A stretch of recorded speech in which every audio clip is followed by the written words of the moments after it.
One wouldn't make Hamazu, Hamazu, because in any funa Umuamosu no Umuama Choloka Umuamosu no Umuama Cholokane Kumankafa. So, and ayaye nyakuna ha chance. Okay, watago. Ayaye nya ha chance. Ongo yenji sina ayaye nya ha chance because inye these people chance in another thing. So, no nya.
In order to stop IPOB from fighting the Janjaweed, they know we need arms. They know we need ammunition. I've been saying this since 2015, and I've been sounding it as a warning. When I met Wodo, I told him, ask Wodo, did I tell him this thing or not? Wodo, when I met you in your house, did I say to you that the Fridays will come? We need to be prepared or not? Did I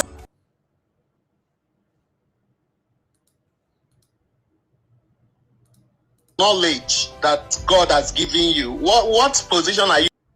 Is that once Biafra is restored, my job is done. Then sensible people within IPOB will then manage the affairs of state. Sensible people that will be voted for by the people. Nobody will arrogate to him or herself any position. You assume nothing. The people will decide. That is why we need to educate our people sufficiently enough to understand what is good for them and what is bad for them. To reject the bad and accept the good. That is what we are doing, and that is why we do what we do. So, if you are not going to take any position, what are we going to do with the wealth of knowledge that God has given you? What position are you going to take? Are you going to be an advisor, or I don't know, because without you leading the first government of Biafra, I don't know what are we going to do with the knowledge that God has given you, the honesty, especially the honesty. I mean, I'm wondering. I'm putting all of that in a book, which will be a guide, which will be like a Bible for our people not to deviate from. I'm writing that, and that will be my contribution after this. Okay. I'll write that, and that will guide everything we do. It will teach it from nursery school all the way to university, so that we produce generations that will love our land and do everything for us. To understand also that leadership is not about being in power and stealing money and banking it abroad. It's about the sacrifice you make for the well-being of your people. That is the example that we want to set, and that example will immortalize the heritage that IPOB has worked for. The confidence I have with God is that once Biafra is restored, my job is done. Then sensible people within IPOB will then manage the affairs of state. Sensible people that will be voted for by the people. Nobody will arrogate to him or herself any position. You assume nothing. The people will decide. That is why we need to educate our people sufficiently. No, the dream of our leader Mazen Nandekano. Achọrọ ka Nneka Chimezie no, the dream of our leader Mazen Nandekano, the plan of our leader Mazi Nnamdi Kanu. Because Nneka Chimezie na-ekwu that na our leader Mazi Nnamdi Kanu take everything. Because of our leader Mazi Nnamdi Kanu reject the terrorist among him. Our leader Mazi Nnamdi Kanu rejected the IDOS, dog of sellout, the most criminal people anywhere na the struggle. Onya ka Nneka Chimezie ji apụ ala echi niile kịta ụnụ anọ na Nigerian government enyere ya otu ife, enyere ya ọkwa na government because ọ chọrọ iji our leader Mazi Nnamdi Kanu rigoro. Mana achọrọ m ka Nneka Chimezie mee understand. Ọnwụ na our leader Mazi ijiri na Nigerian government kpọọ gị today nye gị ọkwa na one on any government ọwụna mara that na our leader Mazi Nnamdi Kanu mere gị without our leader Mazi Nnamdi Kanu o nwere anything ewu. Mgbe ikpe ọba our leader Mazi Nnamdi Kanu, who know you? The blessing that you move with the blessing that you move today is because our leader Mazi Nnamdi Kanu name. Ọwụ na ọwụ our leader Mazi Nnamdi Kanu onye ma onye ewu. All this dog of sellout. Chinasa nwekpere m oju ọbara akwụ aka. Yana all the criminal dog of sellout ndị otu ya. Ọwụ na ọwụ our leader Mazi Nnamdi Kanu nwere onye mafano. I don't know the reason why Biafran struggle ji ewepụta the most useless and the most criminal anywhere in this world. Instead, the Biafran struggle you ewepụta the good ones. Ha na-ewepụta the bad ones. I don't know the reason. I don't know the reason. Biafran struggle is only fishing out, promoting the bad people, the wicked ones, the people the capable, the evil mother. So can they work an IP or they work a struggle? How can we move with this kind of people? How can we stand with this kind of criminals? Which kind of country we are looking for with this kind of criminals? The capable, the whole family,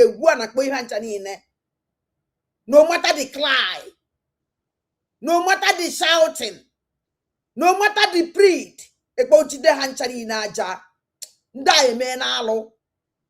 I don't know the reason why. And the winner are the readers. Nanda undojo fayegegunte rather than turn against you. When you tell them, just because onye do the careful, nda walk we out, etiyaga by the side, and get suspension because of this standing at the truth, because he's not here to expose the evil ones. Now you buy not today. Arabi should go Biafra. That is why our leader Mazi Nnamdi Kanu will say, Biafra will come. No, you would have Biafra, you the last miracle on earth. Biafra will be the last miracle on earth. Just imagine the Kedani phenomenon. How many group? Because of evil ones. Surrender and Jemungo. Where we are coming out about to Biafra.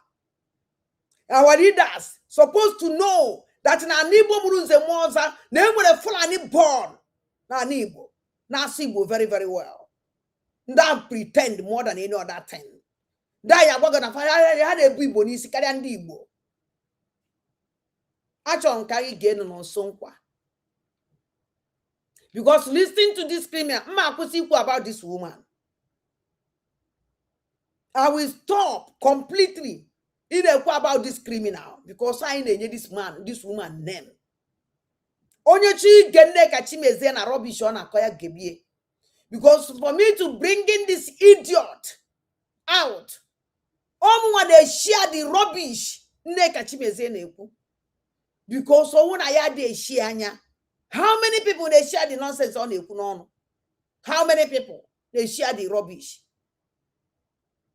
It's like we are enjoying it, and they may enjoy. That is why our leader Mazen Nandi Kaniji her family, their family, his family, ignore this idiot. And the more you ignore this nonsense woman, we have again. My spirit, I will forget about this idiot. He can blackmail our leader. She can talk and no knows we don't care. More Chineke na goza our leader. More Chineke na our leader Mazen Nandi can long life. Abosiana money if you Mana before anything, I told him Neka Chimezie Ga Warida Mazen Nandi can again. Oku enough to understand. The confidence I have with God is that once Biafra is restored, my job is done. Then sensible people within IPOB will then manage the affairs of state. Sensible people that will be voted for by the people. Nobody will arrogate to him or herself any position. I did a Mazen Nandi can ask from outside. Still from inside that IPOB. Didn't want a brain. Didn't want a conscience. Because the most important is conscience. If you don't have conscience, you don't go nowhere. You assume nothing. The people will decide. That is why we need to educate our people sufficiently enough to understand what is good for them and what is bad for them. To reject the bad and accept the good. That is what we are doing, and that is why we do what we do. So, if you are not going to take any position, what are we going to do with the wealth of knowledge that God has given you? What position are you going to take? Are you going to be an advisor, or I don't know? Because without you leading the first government of Biafra, I don't know what are we going to do with the knowledge that God has given you, the honesty, especially the honesty. I mean, I'm wondering.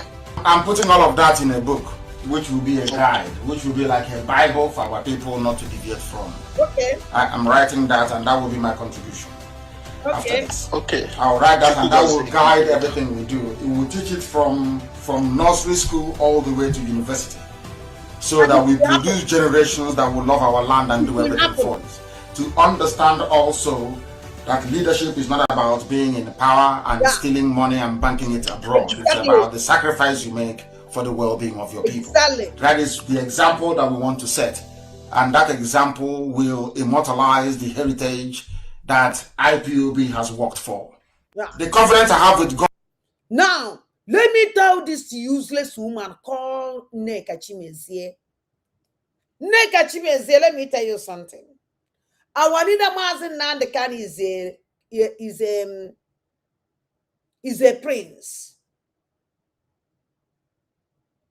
He don't lack anything. Jena na Nibo Muruze Mwozo. Gwamo obi enwele eze agụ na agụ n'obia.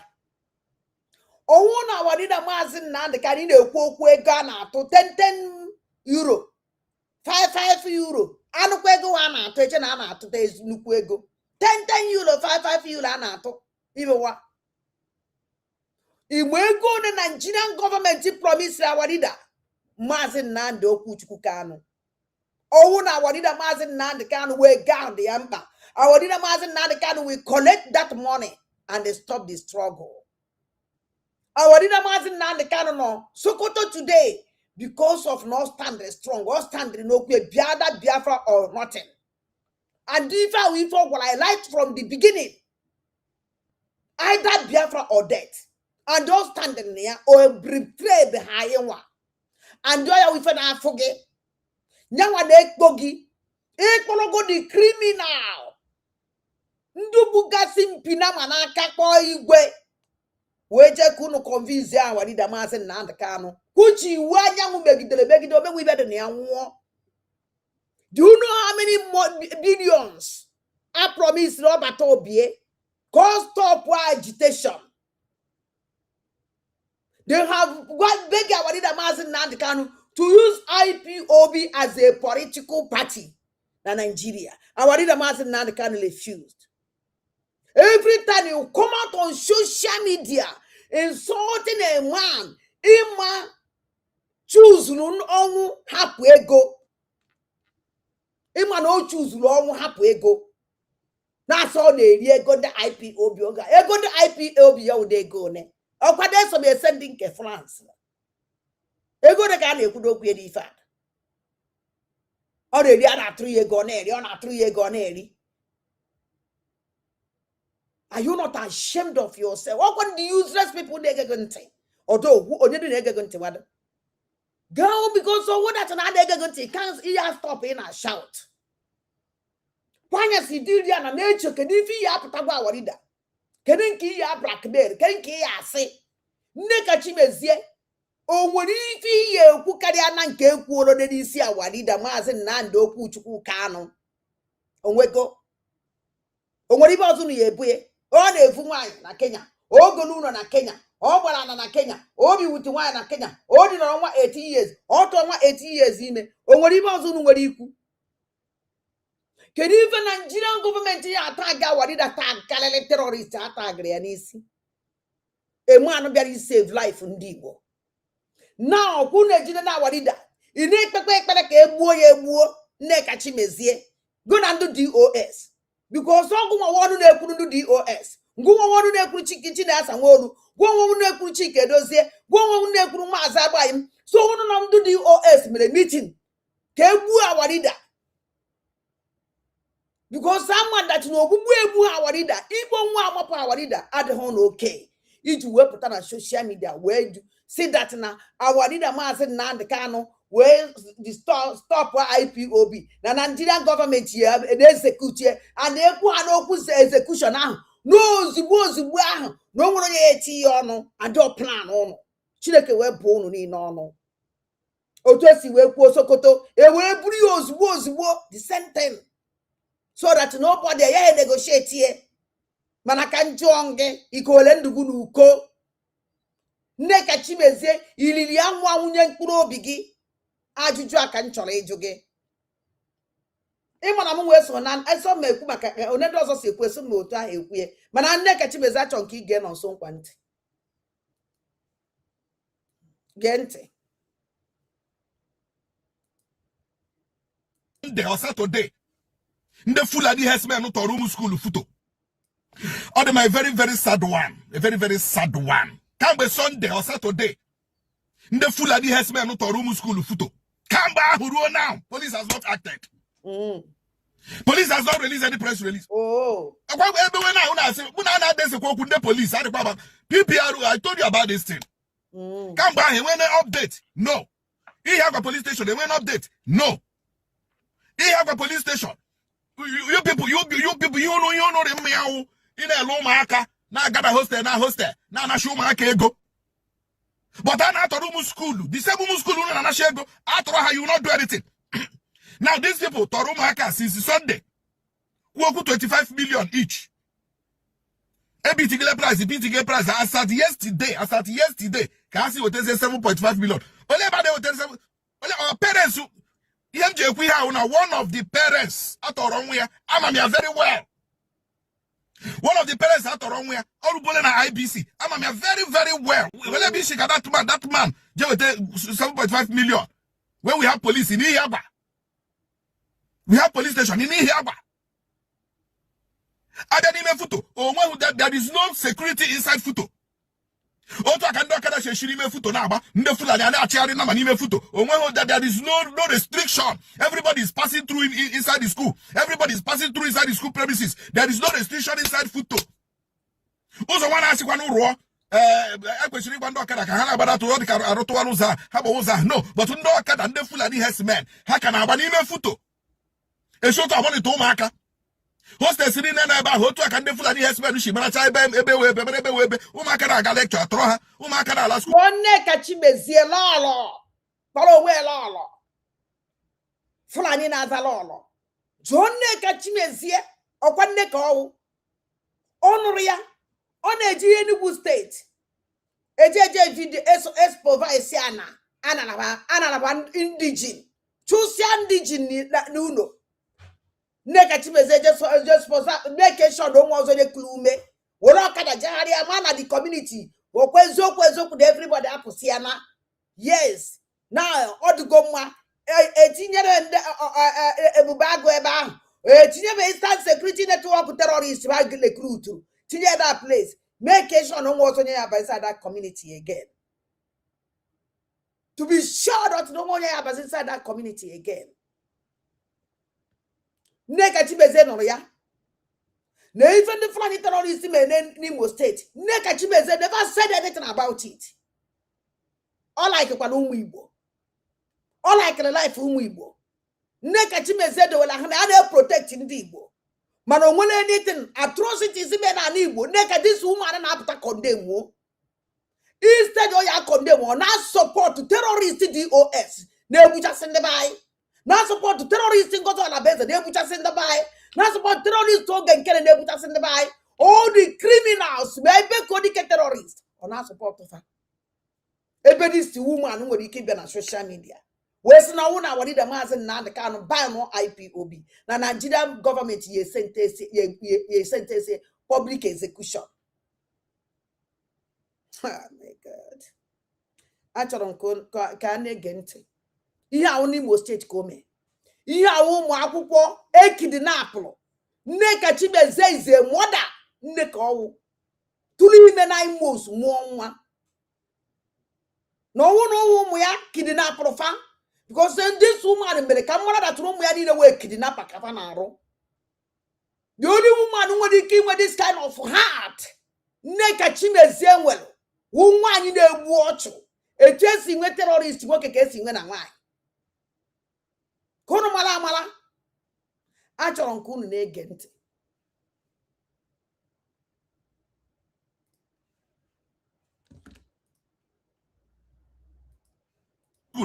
Ụmụaka lawa atọrọ ha. Ụmụaka si ka ha garuo Owerri atọrọ ha. What is happening? What is Imo police command doing? Ihe agwa police command mega. Unu agba nkịtị ka mgbe ahụ. Unu agba nkịtị ka mgbe ahụ. Ọ wụrụ ike ile ụmụaka na-abịa na hostel na harass ụmụaka na na-eme ha start. That is the only thing you are good at. Mana atọrọ ụmụ school na unu ga-egosi power. Unu ga-egosi professionalism. Unu ga-egosi unu ma ọrụ na unu ama-eme. N'ime ọhịa ka ụmụaka nọ kamgbe Sunday ruo taa. Onwe onye kwugo okwu onye ọbụla agba nkịtị because ọhụhụ nwa gị. Onye ọbụla agbachi nkịtị n'Imo steeti because ọhụhụ nwa gị. Anyị nwekwara gọvanọ n'Imo steeti ọhụhụ nwa gị. Yeah, ụmụ mmadụ gara school. Ụmụaka obere ihe ọjọọ gaa school. And they put that the bandits, terrorists, Fulani herdsmen, throw ụmụaka kamgbe Sunday. Nobody's talking about it. The school management is not doing anything. The government is not doing anything. Police is not doing anything. Because ọhụhụ unu, ọhụhụ nwanne mpa unu, ọhụhụ ụmụ nwanne unu. Unu agbachi nkịtị ụmụaka nọrọ n'ime ọhịa. 7.5 million. Elebe with here. Police should do something. Oh yeah, I need another photo. You people should invade it. You people should invade it. I will have a kit about ESN now. Once I should ESN, you will see the arsenal of police entering into bush, entering into also, entering into here. But to Fulani herdsmen are doing this thing. Nobody has invaded the forest. Nobody has went into the forest to shoot and to gun down. Because some Fulani herdsmen. Akuda hugie. Akuda holaya now.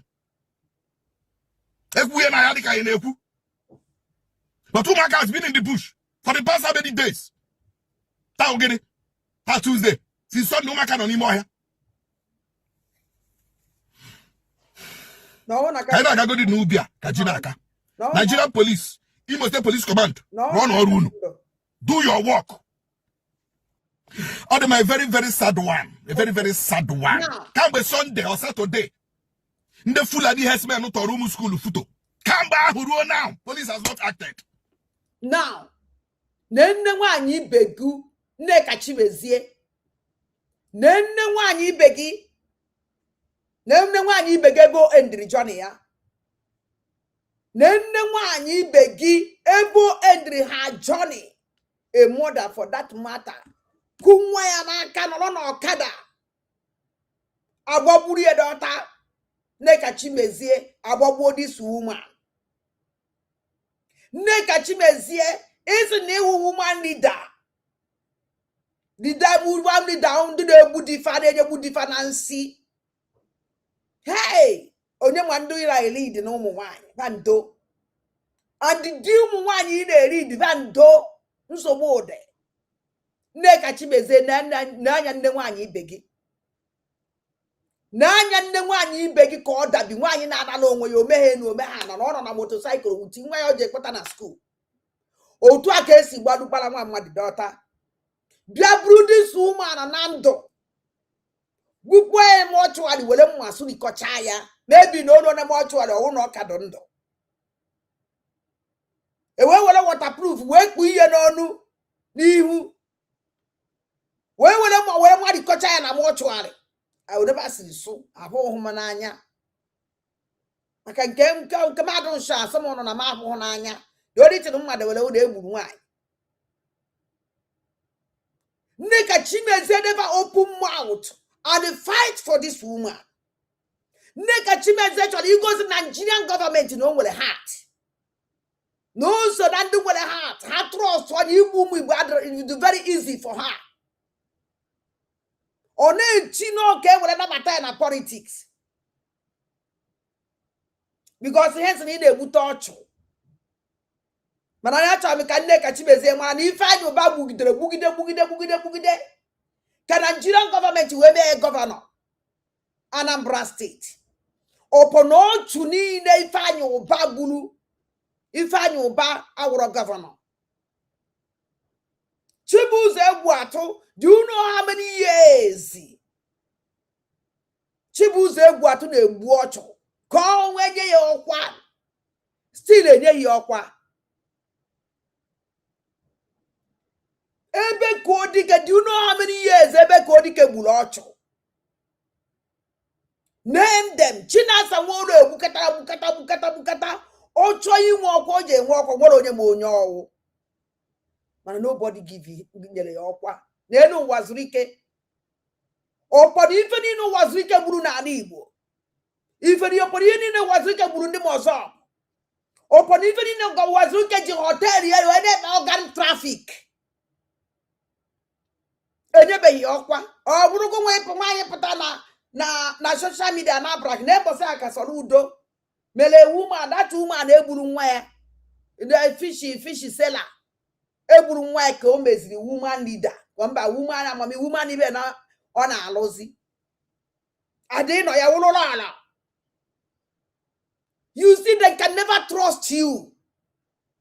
If you are doing all this rubbish for you to get well recognize again, you are an idiot. Go and contest who will vote for you. Ebe ki ya na mara na ndị Igbo ọfọgọ n'anya ka fọkpọrọ ga-asị.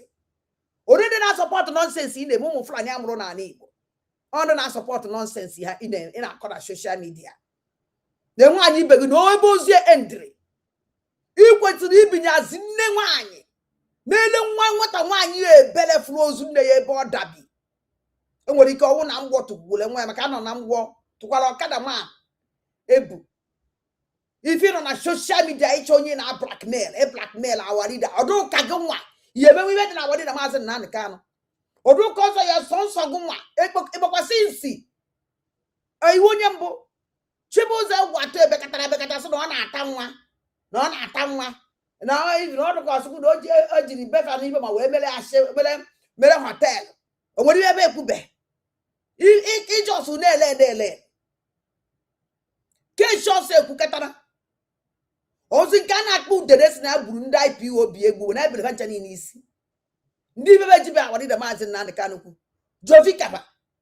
Ijoso pụtasị afọ. Ebe ndị ahụ ụmụ ndị ahụ nwoke ebe mu yi ọgụ nwa ya ememuzie. Iwu an idiot. Anyị na-ayọzi ha biko. Ka a na-enyezi gị aka na-eshi a. Ọwụ na iwepụta asị. Chere ka mma na ọdụgo mma sef. O kwesịghị ịdụ mma. Because they changed the network. Achọ ka ngosi Nneka Chimezie ebe nne nwaanyị ibe dabi ozu nwaanyị bie na ebe ọ dabi. Nwaanyị emeghi nke. Just a woman just chọọ jekpata nwa na school. Ọgwụsịa. Ka njekpata nwa m na school. Ọgwụsịa o onwekwa ife ọzọ.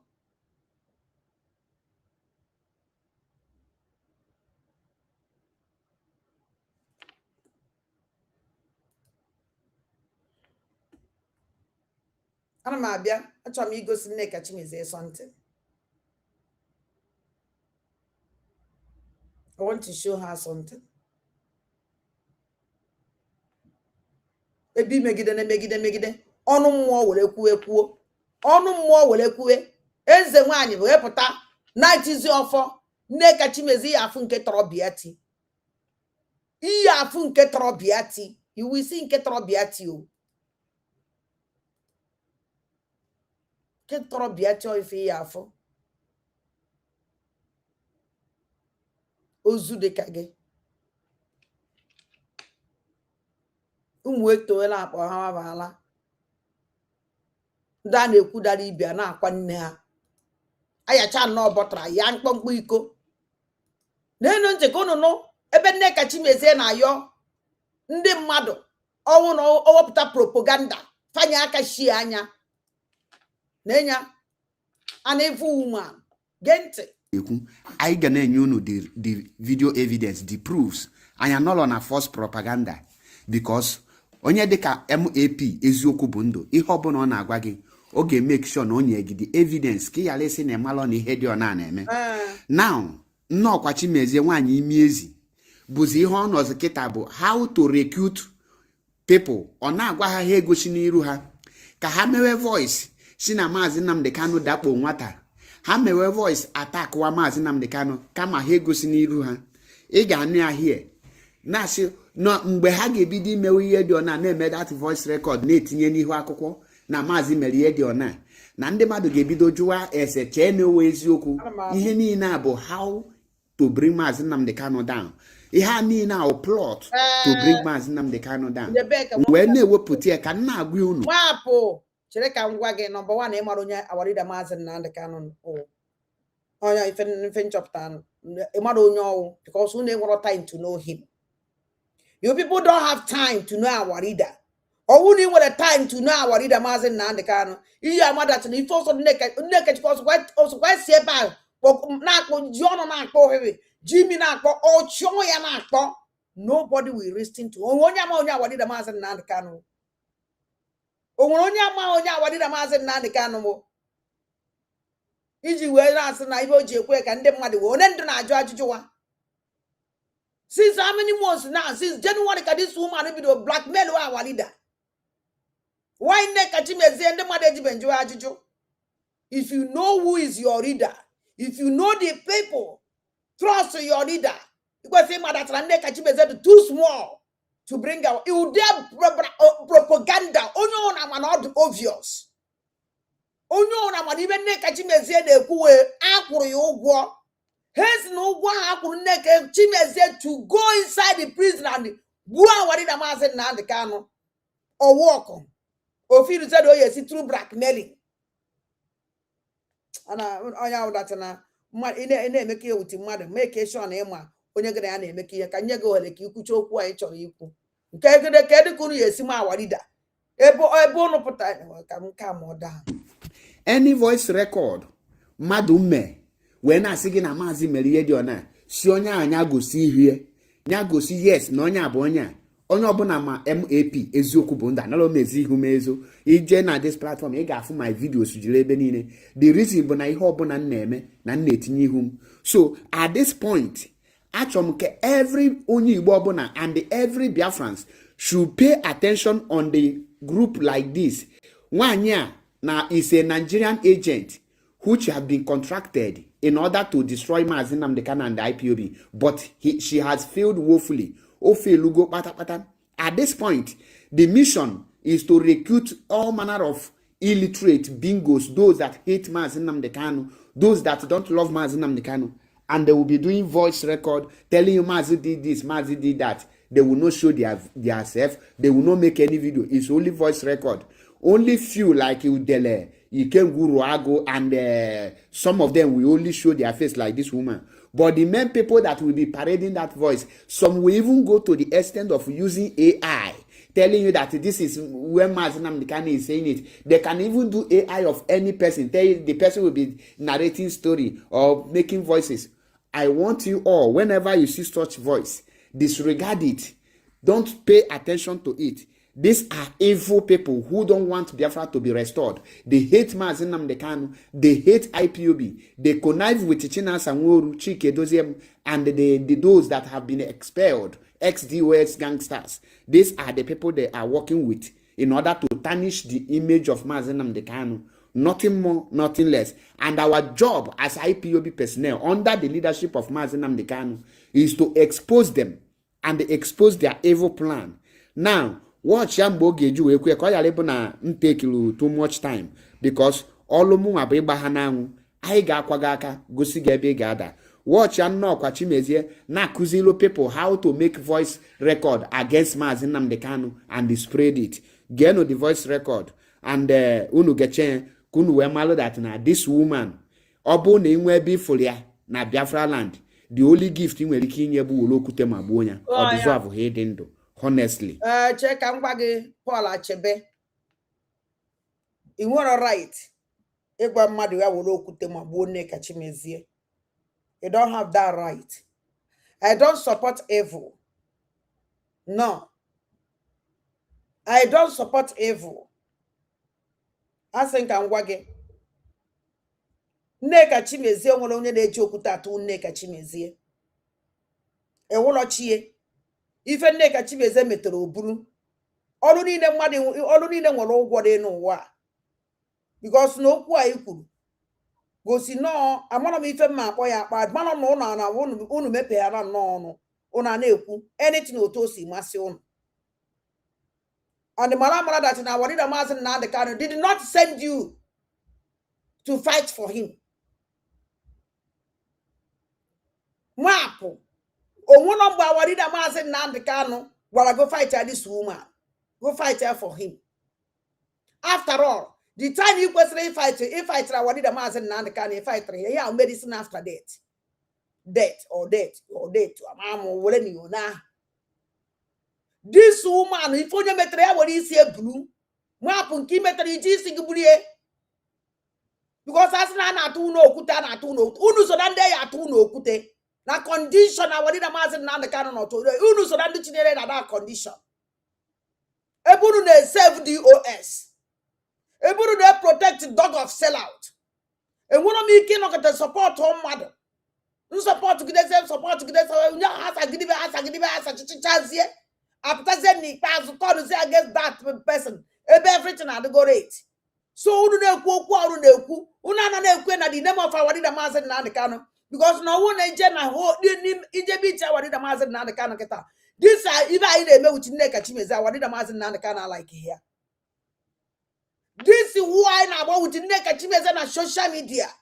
Owu ni mi cha Warida Mazi Nnamdi Kanu today. Oh you are saying forget about this woman.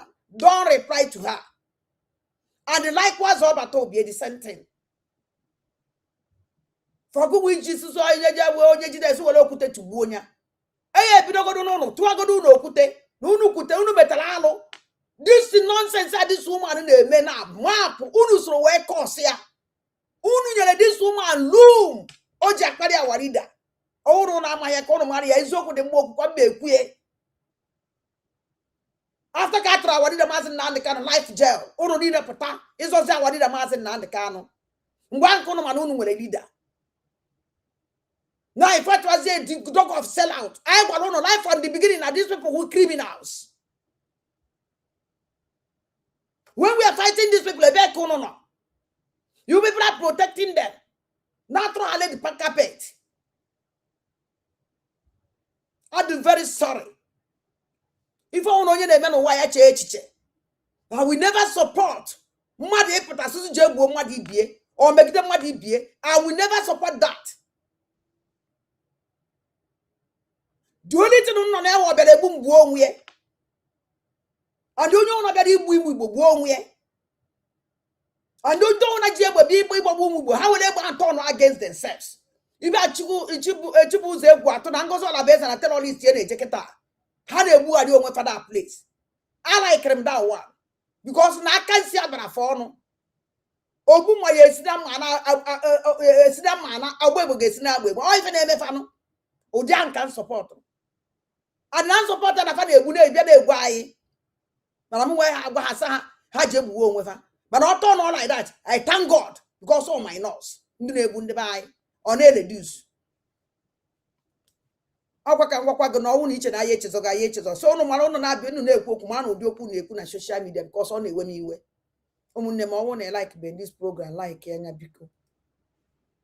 Ndewonu. Nze nwere aka m chọrọ ka unu nyere m Okay. I need to unveil this truth to ndị be anyị out there. Leaving me m na-echu ọnwụ ihe ma mgbe m na-aga n'ụlọ onye ọbụla ọdụ enwekwe ndị na-akpọ m ka ha nye m ego ọmụasị na m achọrọ ndị chọrọ inyere m aka or something. I was very much encouraged. Otu a na ihe a rugoro n'isi mmiri. Ebe na-apụta nwere ndị na-akpọ gị ka fa nye gị ego n'ọgụ gbajiri achọrọ.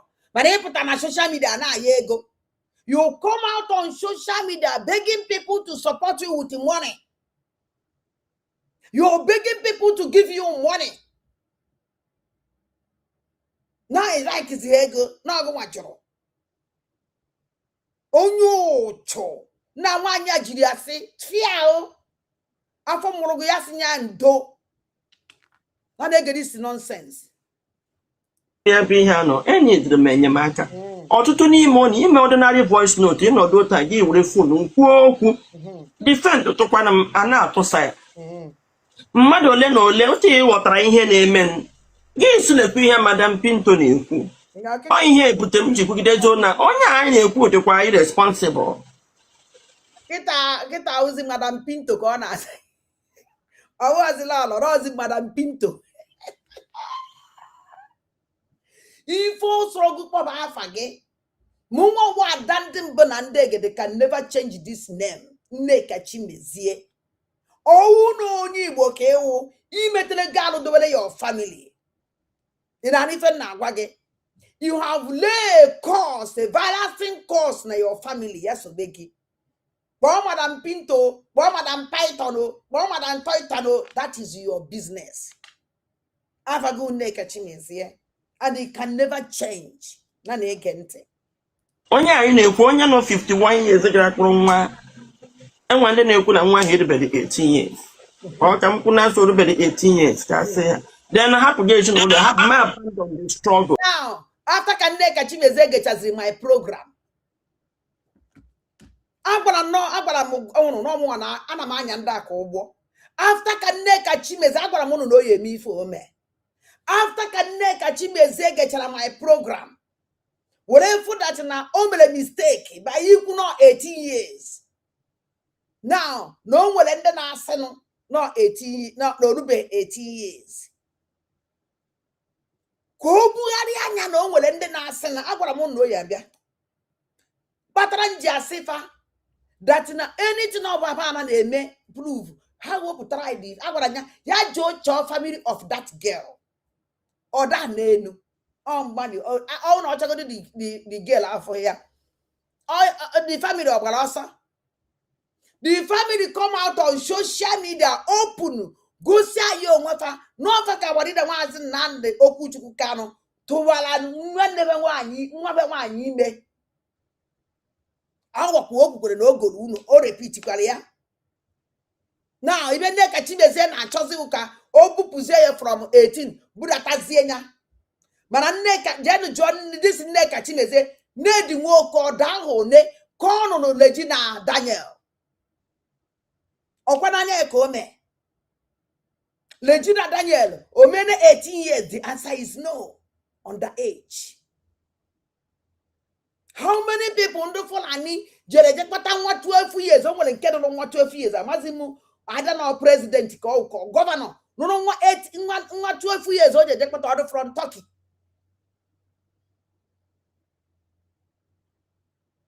Ojukwu down on the corner Bianca. No, na on the cast now no Ezioku. Now I did a mazin Nandicano did not 18 years. I did a mazin Nandicano. Mgbe after I did a master and the can na wine hotel. Or by an unye. Or by an uchechi. And don't uchechi can only be that thing. Young one you video that thing. Now I did a master nan without I did a master nan the can consent. Upon actually bring I did a master nan the can down. Could you wait video or dear inside the hotel or inside their room? He was for how foolish. No tenant that while I body the master and the can obu no even today.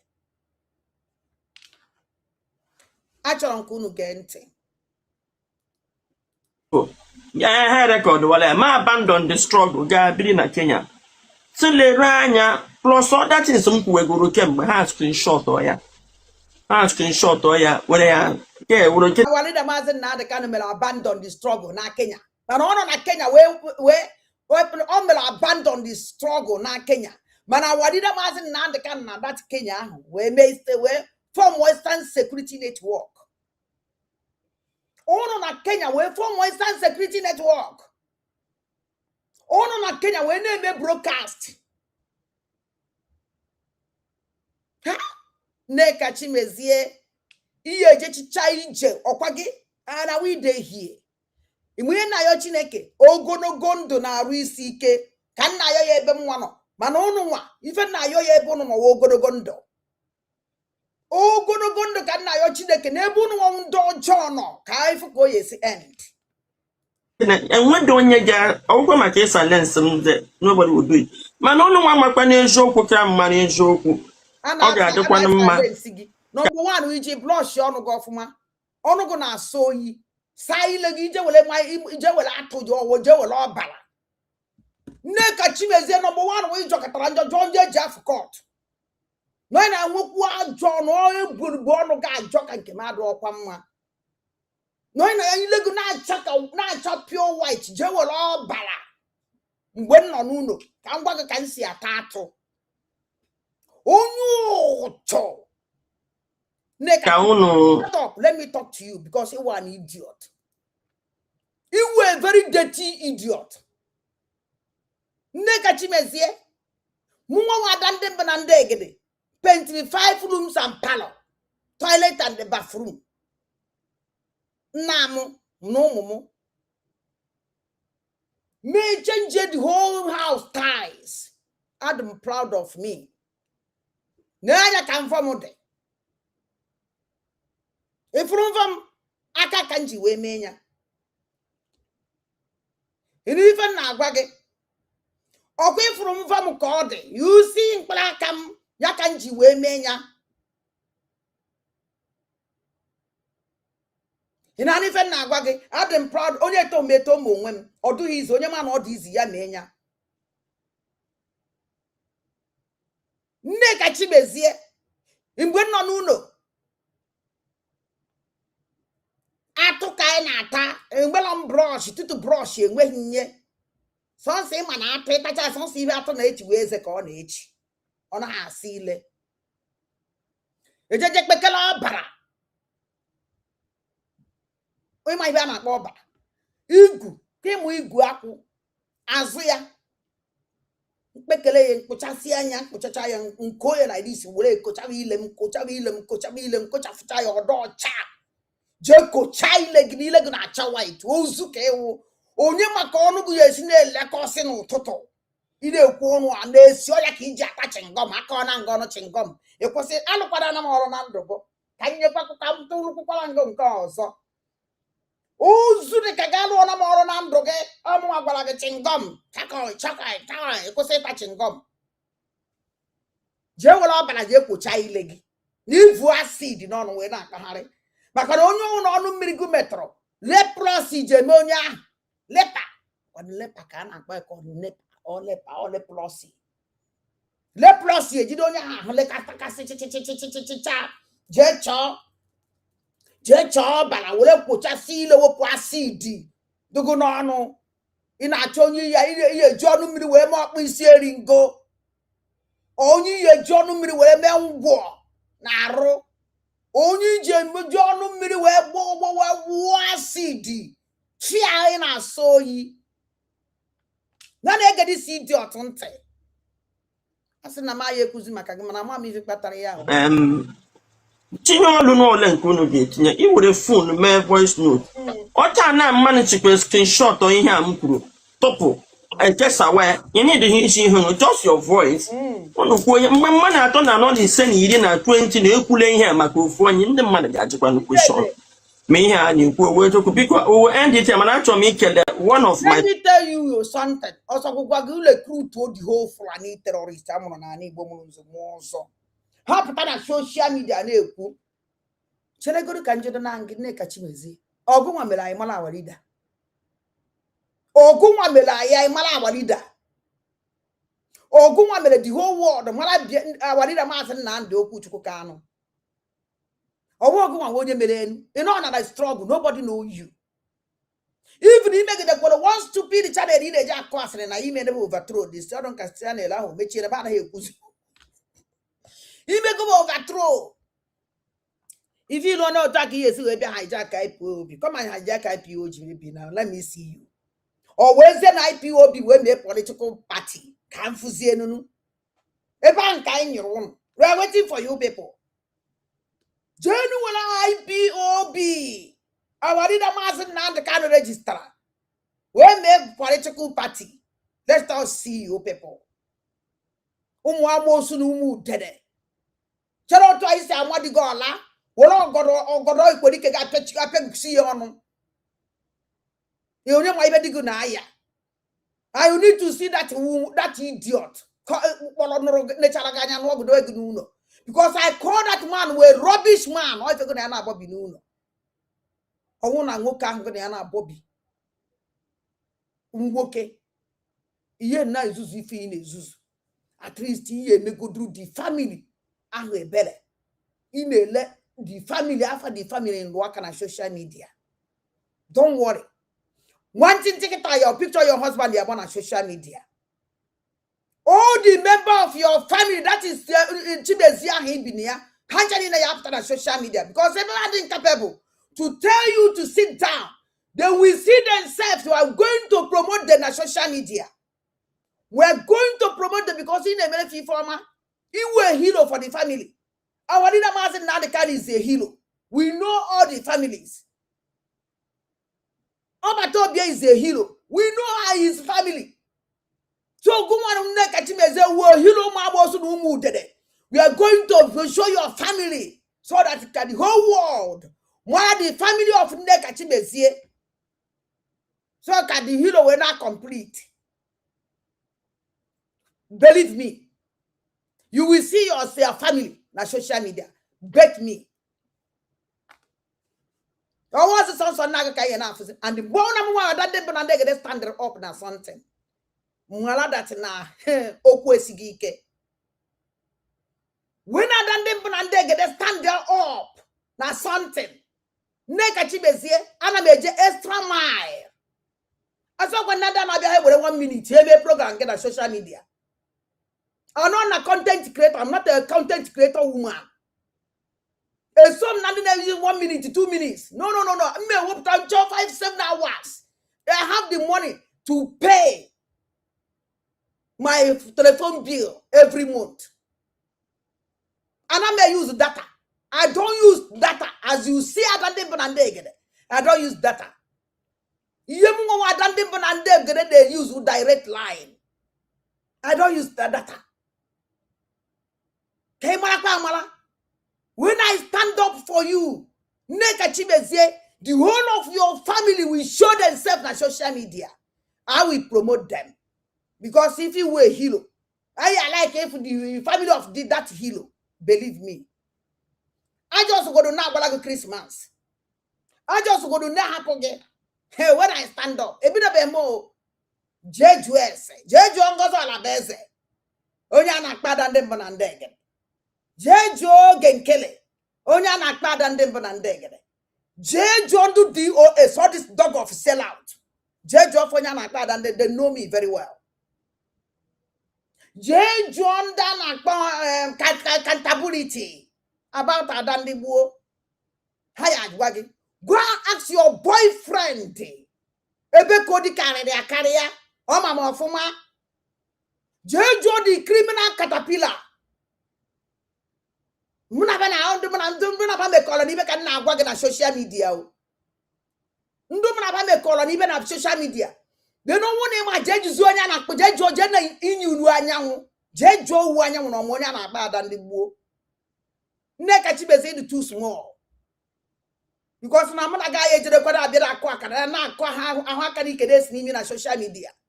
How we bring your children, bring your husband, also kwa uno nwuranwu photo ya apụta na social media. All the people na that in family Chimezie will come out on social media.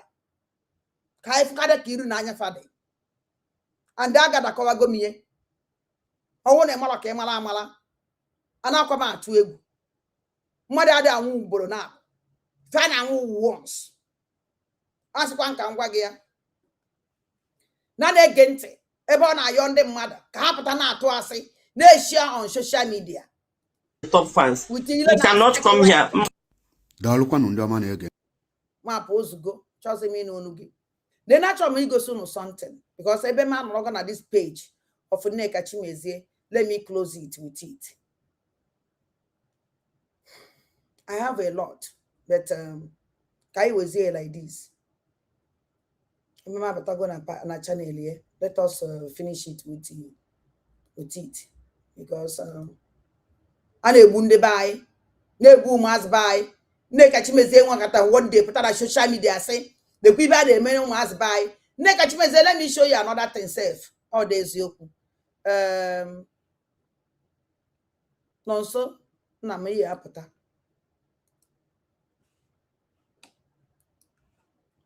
Let me show Nneka Chimezie something.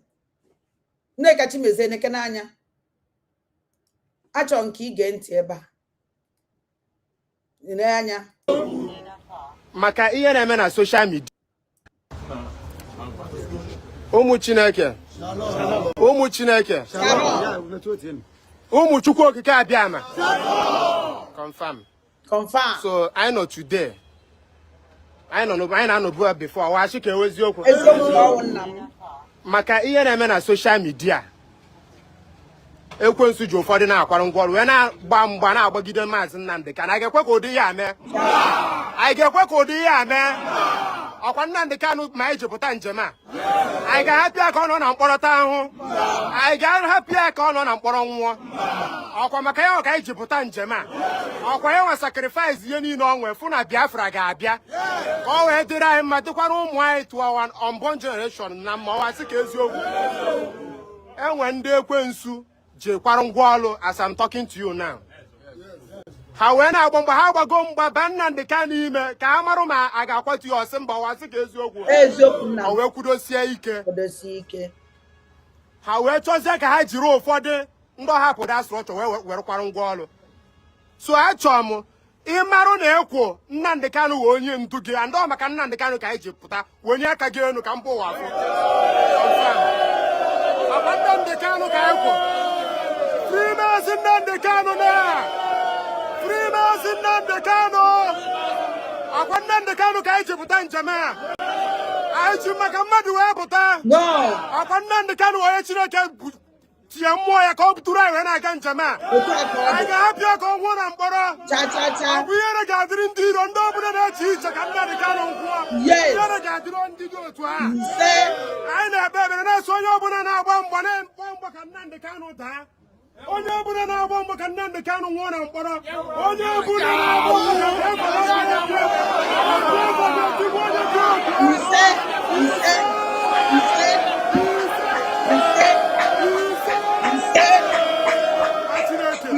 I got to China na mma. He said, all together.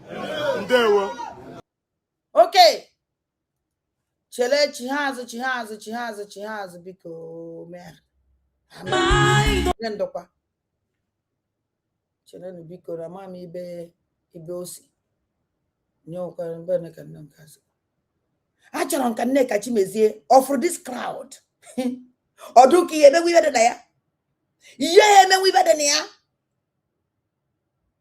Keshi also ememuye. Chibuzo egwu atu slave na Nnewi ememuye. Ebe kwodi karịrị akarịa na ụmụ amoosu ndị otie ememuye.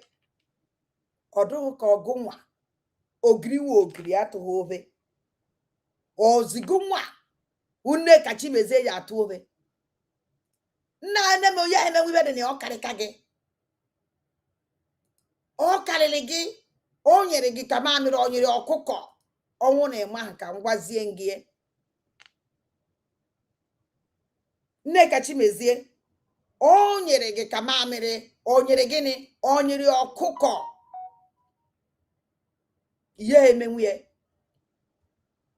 asị nka ngwa gị ịdị too small and asịkwa nka ngwa gị na ogiri wu ogiri atụrụ ofe ọwụrụ akpụ dịka gị ya atụ ofe ihe nji eweta some things ị na-ekwu ka ndị be anyị na-anụ ụka ndị be anyị mara ebe ị na-channel yourself because our people che na ị na-channel yourself na onwe dị ibe gbasara gị na Biafra onwe dị ibe gbasara gị na IPOB ị dị interested na Biafra ị dị interested na IPOB the only thing ị dị interested ị chọrọ iji ife were rigolo iji IPOB iji awari na Maazị Nnamdi Kanu ma na Nigerian government ya akpọgide gị ofu ọkwa because na igosigo dachịrị ka ihe egbunwu ndị Igbo igosigo dachịrị ihe ataminate ihe egbuchasị ndị Igbo ebu ị ga-egbe gbagbu ihe agbagbu and ote n'igbuwele igosigo fadachịrị ihe enyere fa aka to conquer an Igbo or if in a fight Nneka Chimezie nwa wada ndị mbụ na ndị egede na-agwa gị sị ihe ejechicha ije na nke a ọfọgụna that I can assure you Nneka Chimezie achọrọ nke unu gee this our brother dị na ya emechie unu ma yesterday anyị na-eme program during time of time na-eji kpọ phone alụ wee mee alụ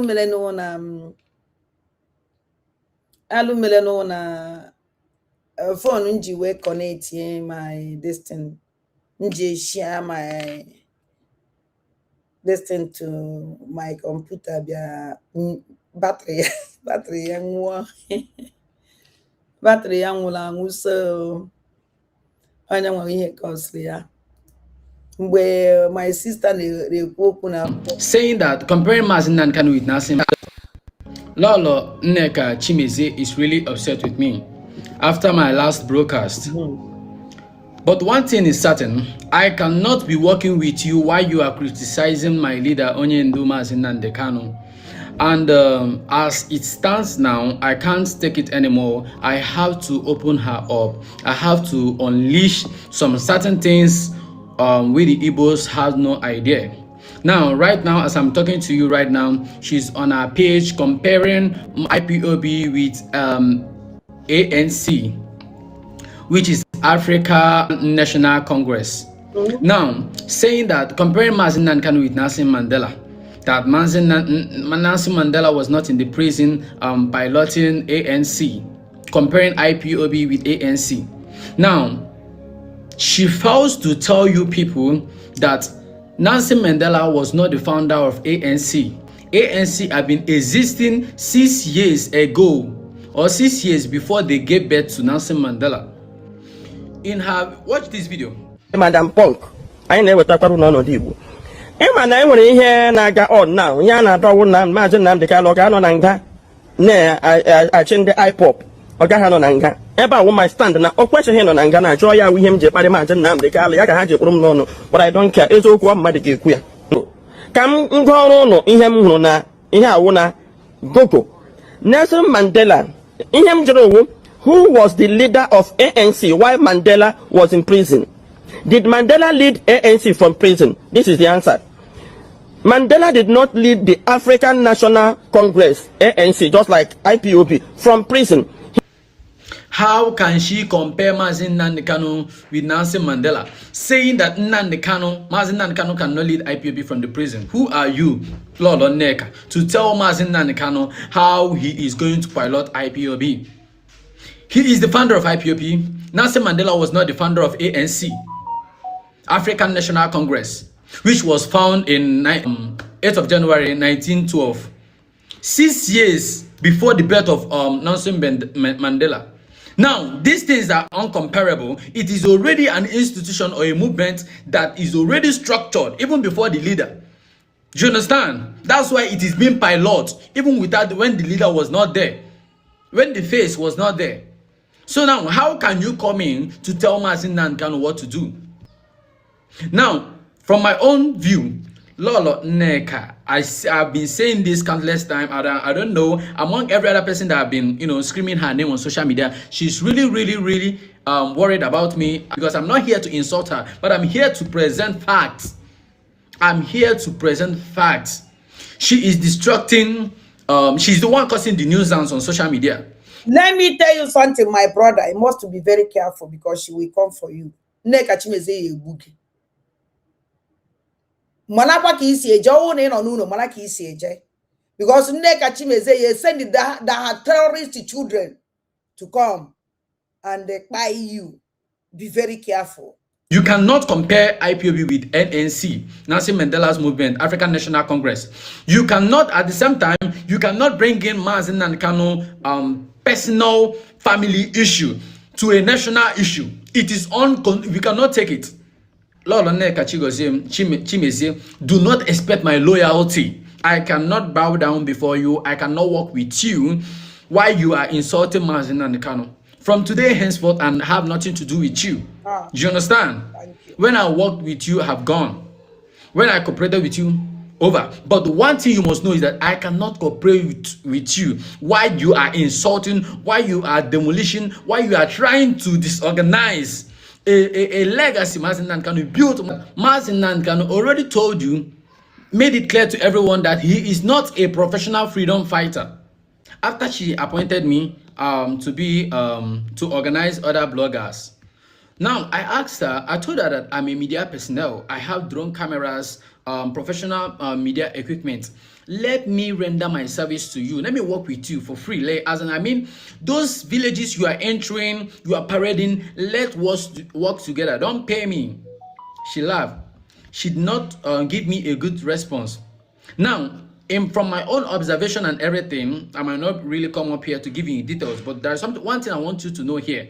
Wait, my brother. She laughed.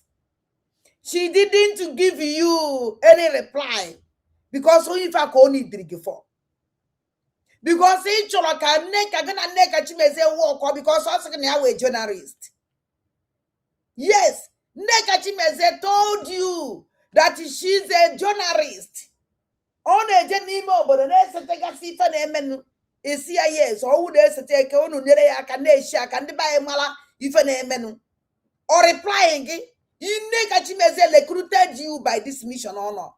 Because the Neka Chimeze have a contract, which you people don't know about that contract.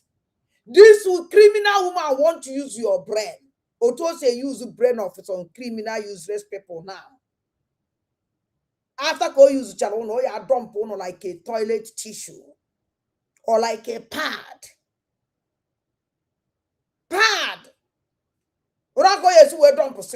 So my brother, thank you very much. Marabiko, be very careful. You must to give us your this every day na social media. If not, ye disappear.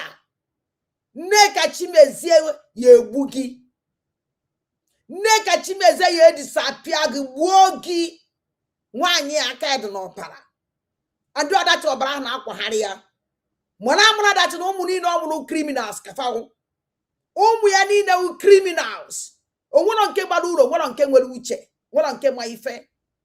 This woman they want a good name. My family, they don't have good name. Family one come room we had that family in care one away build can now wage or work with the internal family. Or work with the internal family. Naza Chimezie. No. This criminal they want a good name. From her husband and her criminal children. They don't have good name. So here the careful. That if she wants to set up a Nollywood professional standard video for her press, like she claimed to be, she can afford it than using those small Android camera technophone to do his shoot, which is not sharp. You understand? I wanted to provide a professional shoot for her, but guess what? She's not after my professional shoot because there are people.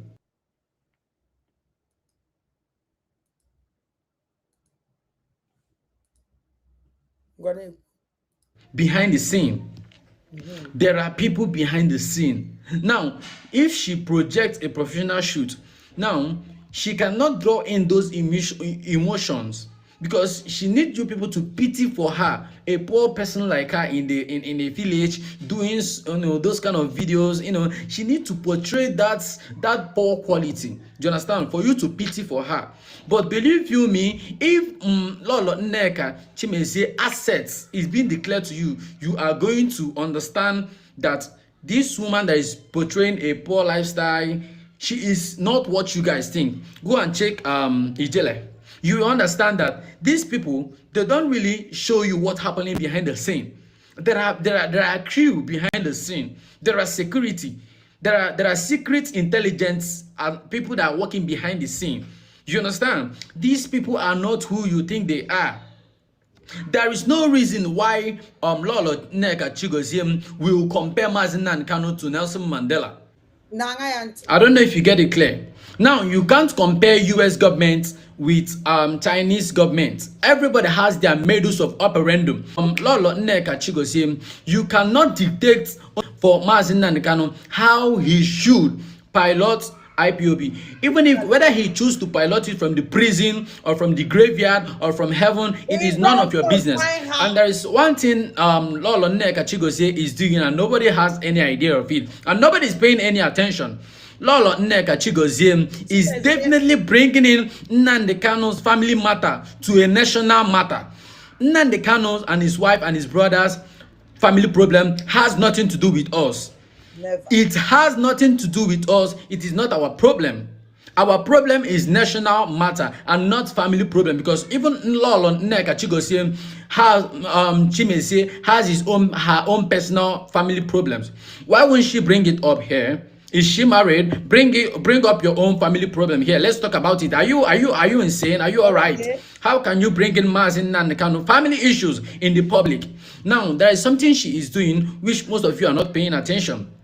She wants to use Mazi Nnamdi Kanu wife and brother to destroy IPOB. Now, one thing you guys fail to understand is that in as much as she is bringing in their family problem, which is none of our business, she is equally corrupting the mind of Mazi Nnamdi Kanu's wife against Mazi Nnamdi.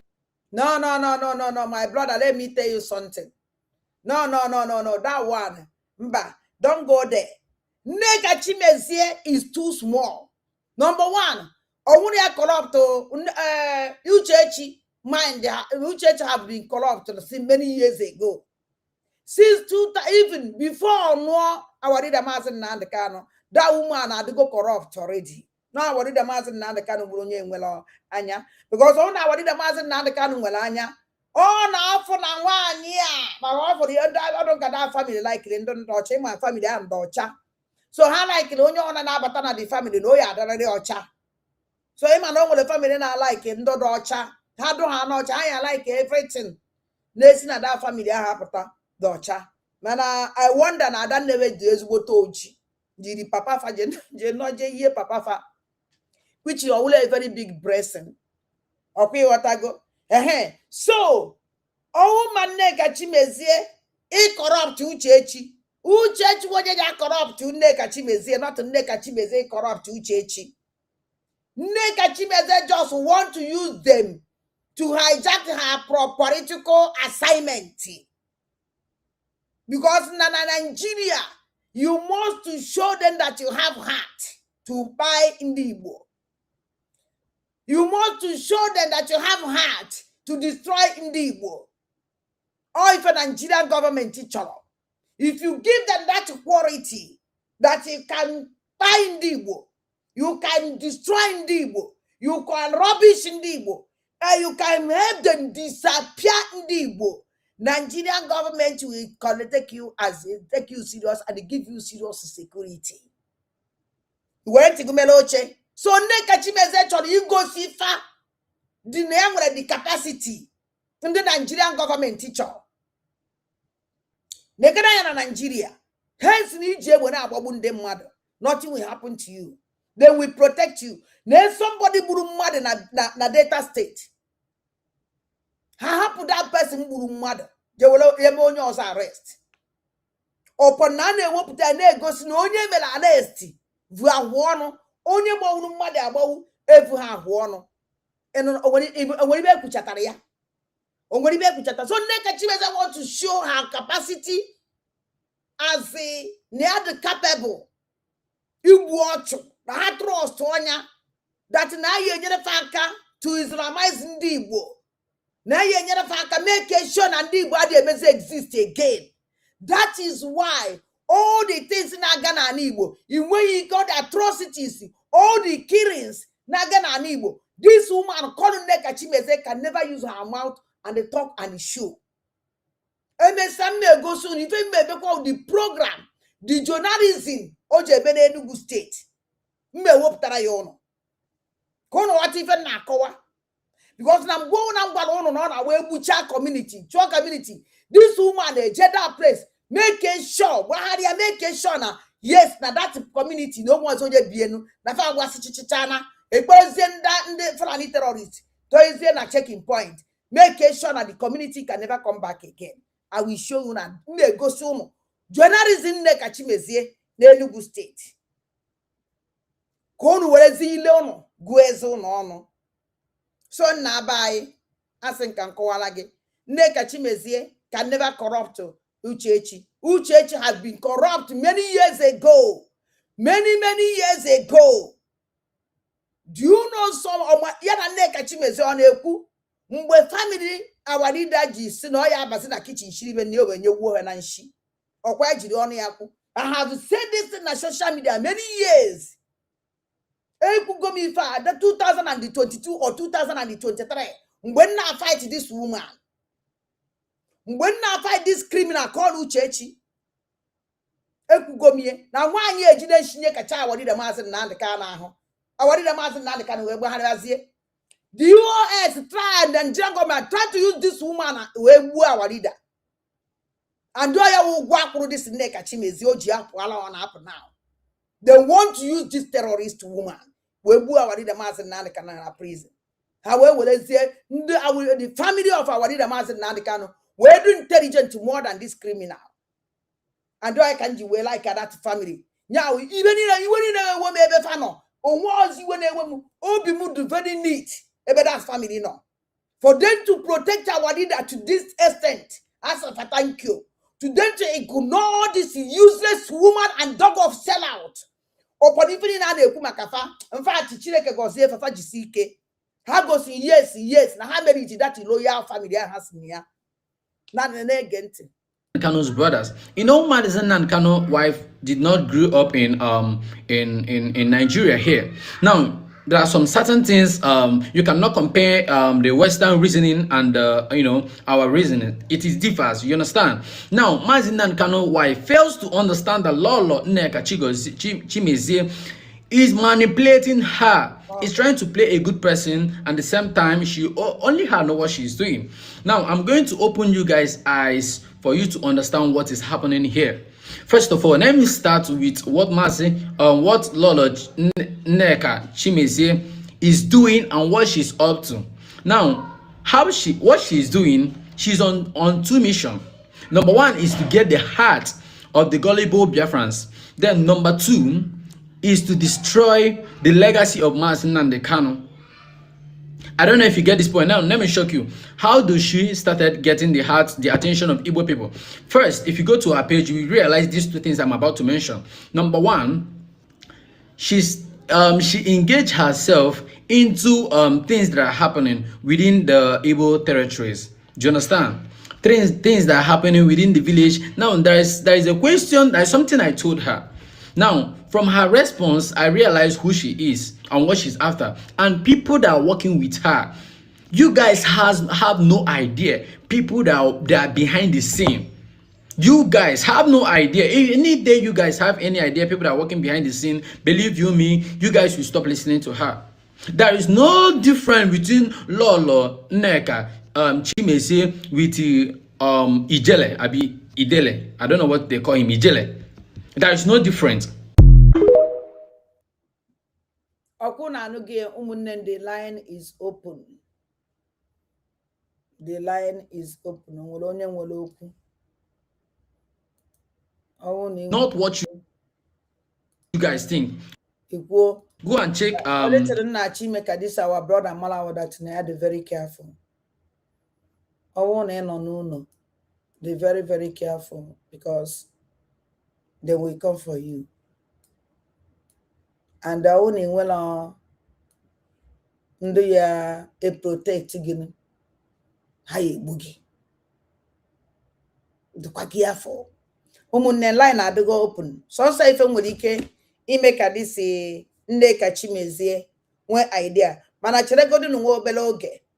Chere godu nwe obele oge. I'm back. I have that program I have that program tomorrow. Because actually hello. Hello, Mbedoma.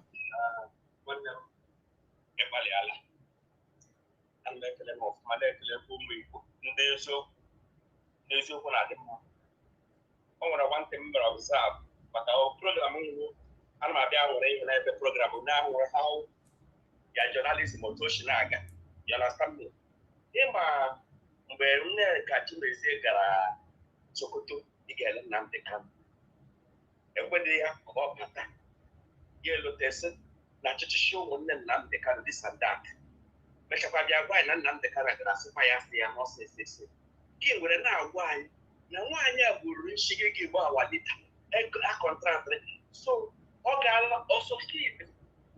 Or potentially, are you getting me? You put in here, okay, why I can't do it.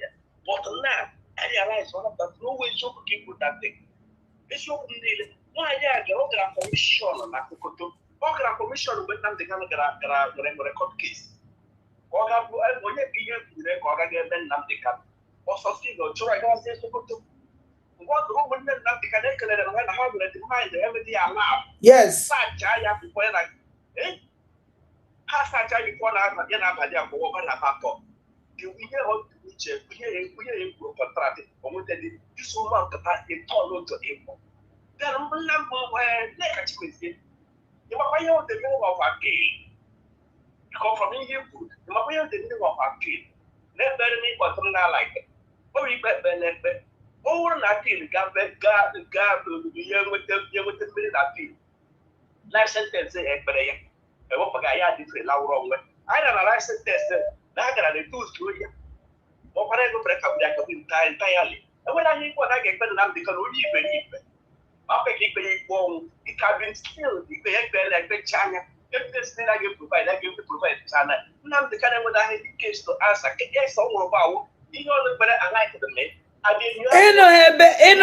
Also that the neck and our Amazon now the cano, and when you win the appeal on it.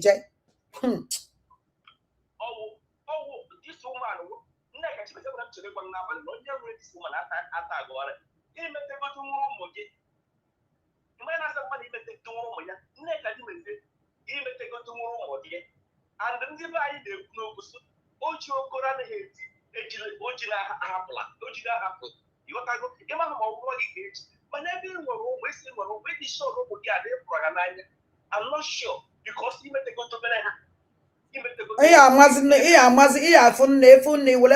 Now. Watch this woman or do cause this woman or room neck at Chibezo's room. Yes. This woman call neck at Chibezie. 1 year if I not connect at Chimezie. If we 1 year so yes room. Yes.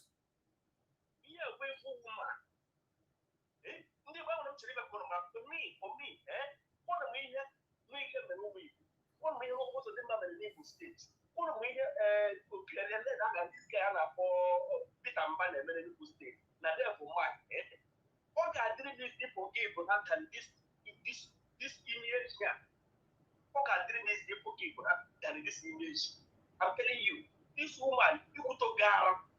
I'm telling you, you could talk out and make it get so the generation to come. In last all, I want to need you for what they want you. I'm not being here, but I get for a guy to win it out with now enough. And I don't do Alanga, this Alanga,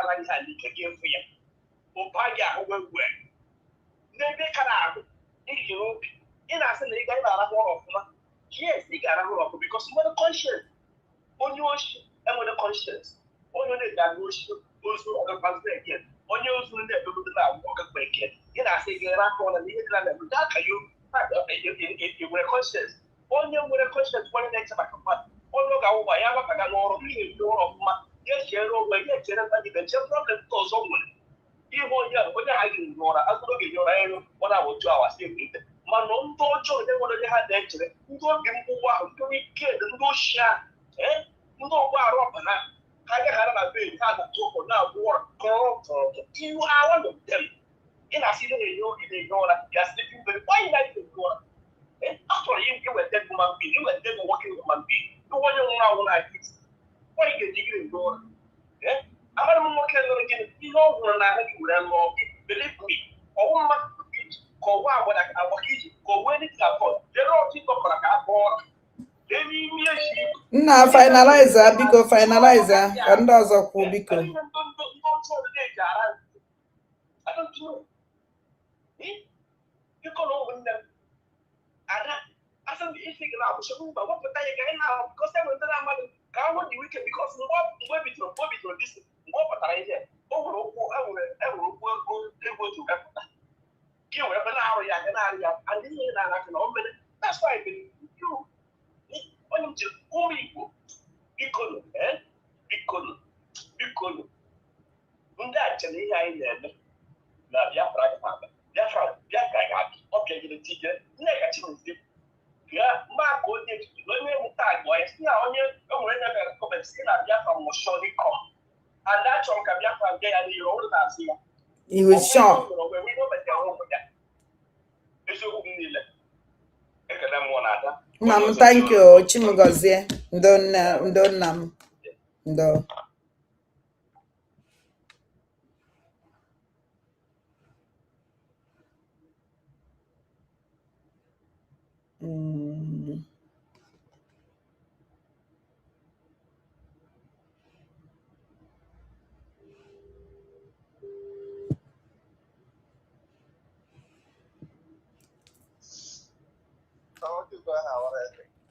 be anyị ụtụtụ ọma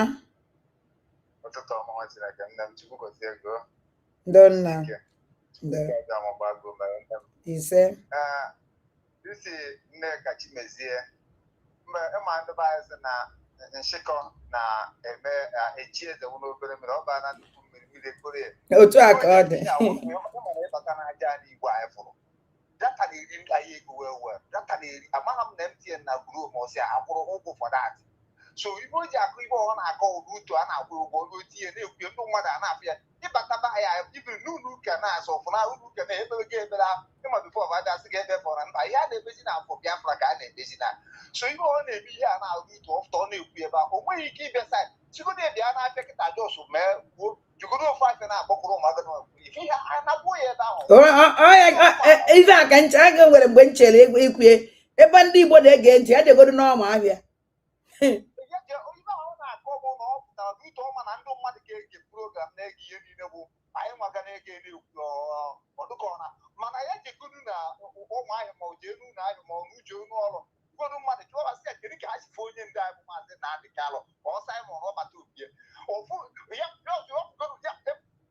amụra m ka mmechi sigoro onye ọzọ ejegoro US ibe anyị sigoro ndị mmadụ ya eje emegoro investigeshọn ibe aba na-akwa so ihe ọ na-akọwa ọpụta ọkọcha ọkụjụ ire ọnụ ọ na-akụ ibe sọrọ ya kama na ana m akpọkwa ya ọ na-akụ ibe ọ na-akọ ya marakwa ihe a na-ekwu ihe a ma ka ọ ga-esite ụmụ anyị bụ ụmụ anyị mma gọsọ onye metakwa ọ dịrị ya chukwu ekwukwene ka ọ dịrị m so ọ na-akwụkwọ ihe abụrụ ụgwọ akwụrụ ya na-enyefe ụmụ ya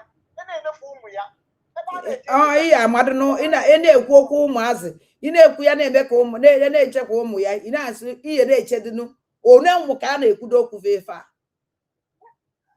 kedu ka esi egodo nna m ụdị kalụ ma ọkụkọ ma onye ọbụla na-ekwu okwu ya ibiri nke a na-agwata n'ala etu ahụ mana na-egete program ọsọte na-afụ ụfọdụ si ihe a na-ajụ m kedu ka ụbọchị ibiri nke a bụ asị na ọbata obi ya afọ eje kọtụ na 5 ihe a na echi ụtụ ndị mmadụ aṅụrị ha na-enwe na ya bịkọs ha nwere hope na ọbata obi m ta asị nna m na-ekwukarị ya pụta ọ bụ nwaanyị a ihe ọ na-akọwa ọdụ ọ na-eme n'ụlọ ya ọdụ ka onye okwu ya ugbu a na-amafu ụlọ si etu ọ na-adị kịta ejegoro n'afịa ọ na-agwa mmadụ ya eje ebe ọ na-eje eme ntaviu ọpụta na ya chọrọ iji ebe dị etu a steeti wepụta ya si na-ejebego n'ife ọ na-eme ihe awọpụta ọ na-eme ụlọ na-anụ ụlọ si eje enwechara ebe niile nwere a na-azụ afịa mgbe e mere ya jee n'ọma afịa exactly ha jee n'ọma afịa mgbe eme protest na-aba release Nnamdi ọ ebe akọ ka eje okwu ahụ n'ọrụ ọnọdụ ofu ụmụ ọ na-aka ahụ nne m ga-ahapụ ndị ọzọ kwuo kama ihe na-agwụ na nne m jisi ike Chukwu oke abịa magazie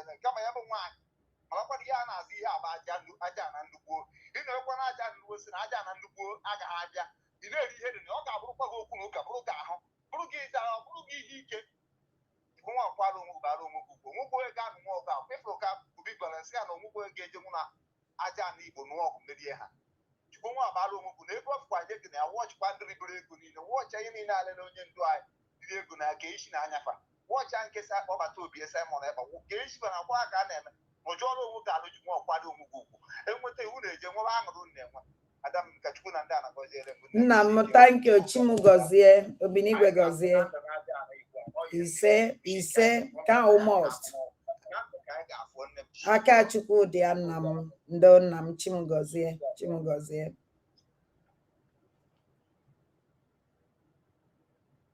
ụmụ ogbu aṅụ ọbara ejide ya ụmụ Igbo ara ya egbuchasị pụta na soshal midia aka inyo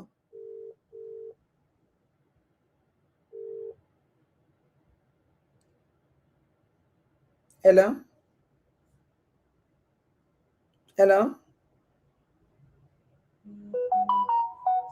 Kezi hello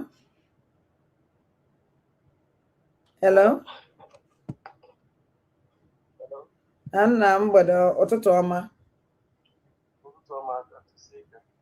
ndo nna when you don't know because I connect him this one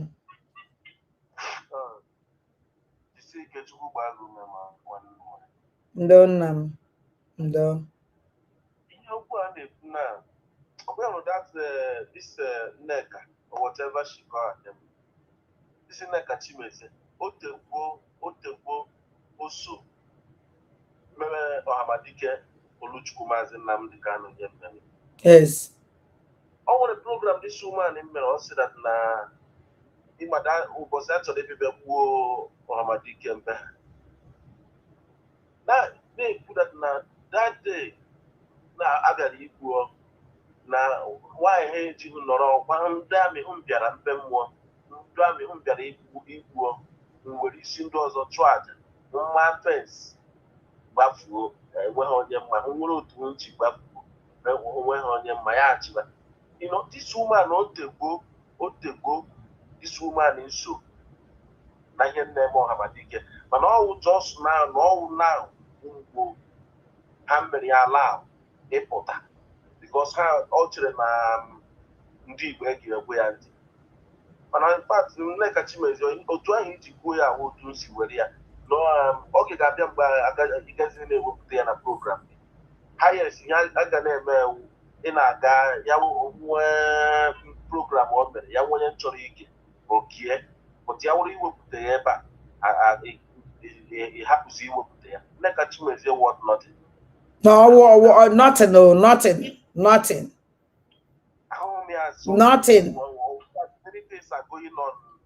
kama ihe nwere ife nje ewepụta sansatin iwe ọchụ program ya niile ka m na-ewepụta because ife onye a na-ekwu awa ọkwa ọ na-ekwu ya awa ọkwa ya o ife ya ma onye a nọ formation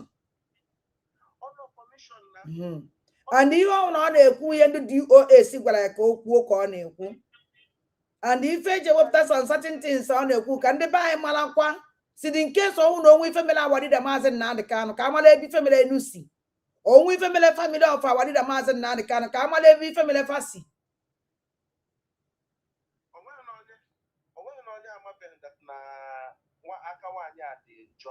so and people say o mekata ụmụnne Awadida amagbu o nwere onye ga-ekwe ya na ekwe ya okwere ha and o sa afụ ya na aban kwe ga close to Ọhamadike Oluchukwu Maazị Nnamdi Kanu o sa afụ ya na On can with my own can will be Tom. Amaguru, those are you in the men we so this woman bumper to bumper in our monitor movement here Nali. But I will in the nonsense so Kuari. I know two is Goya. I see a head Goya na Sharia nonsense boy say when bad. At least so in line on social media, oh man, they said for a man had to go to a caricature. So for this plan, that nonsense so very soon as stop boy. I gotta watch for your own. I can't watch you. I'm on the point on them, and I do. But I always share your delete to share ya or to like that because one year let me approach my program over say I approach my program over say I will go full color Biafra, full color Nigeria, all the confused. The woman na poala. Onye na-achọrị nne ka Chimeze wana na akwagharị ya ka m gwakwa m unu ọkwa na na-achọgharị this woman o because watch ife ọ na-ekwu na esi na ọ na-apụ ọkwa na na-achọgharị nne ka Chimezie ọkwa na ọkwa ihe o metere na-achọgharị ya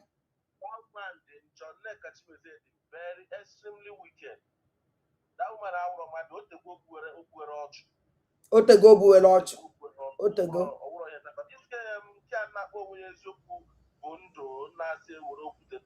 all these things when you have the money lecture sometimes and now easily don't forget to go now how build through this platform onye nji aka nji gwa ya mara datara nne na ọbụ na eji eji okwute tuwe ya ebidogodo n'aka fa because ọfa nwa onye nyere this woman room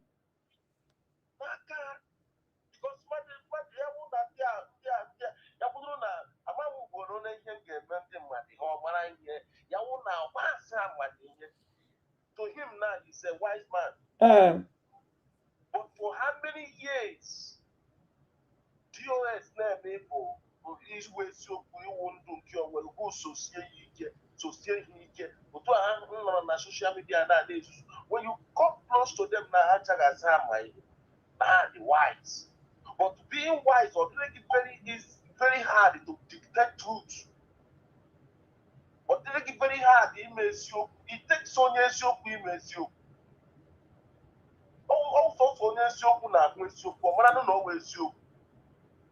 So these guys I don't even know what they are doing.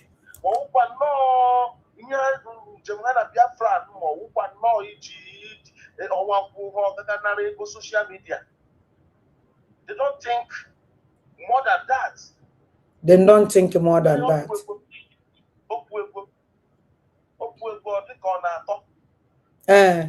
Ezbo mmadụ. For how many years can that abandon Mela Wadi the Mazen now? Because of map so DOS. Koji West na draw out Wadi the Mazen now the cano lead line. Always open outside ya, I be quite together. As open Nine, but here name, I told them Kamala, okay, didn't do lead the fa. Onen the Kavana Mapu. They didn't want support.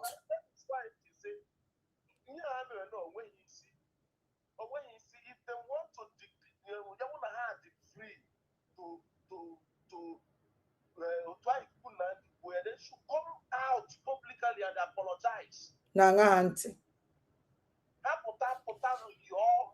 If you not tell people,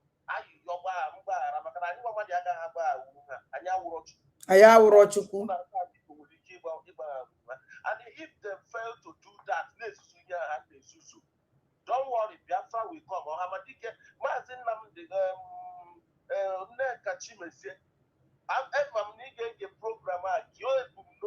Mba, I get my program because I get my program of my program I get because ebo kuchala 18 years olutata okwu hariwa kwazie na ogwere ndị si anọ under age na olube 18 gosi na ogere program mere abalị onye ucho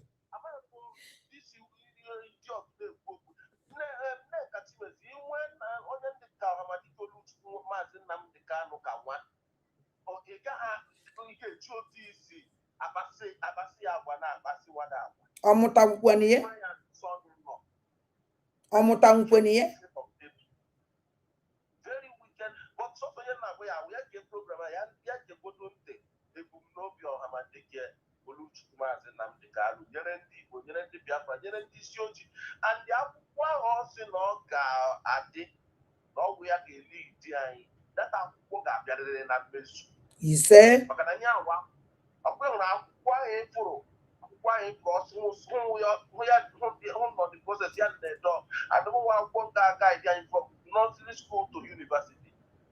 Akwụkwọ ahụ ga-abịarịrị na mmezu. Ise. O ya abịarịrị. O ya abịarịrị. Ọ ga-abịarịrị because from nursery school ị na-agwa, you know how to dictate the bad and the good, and our people need this now.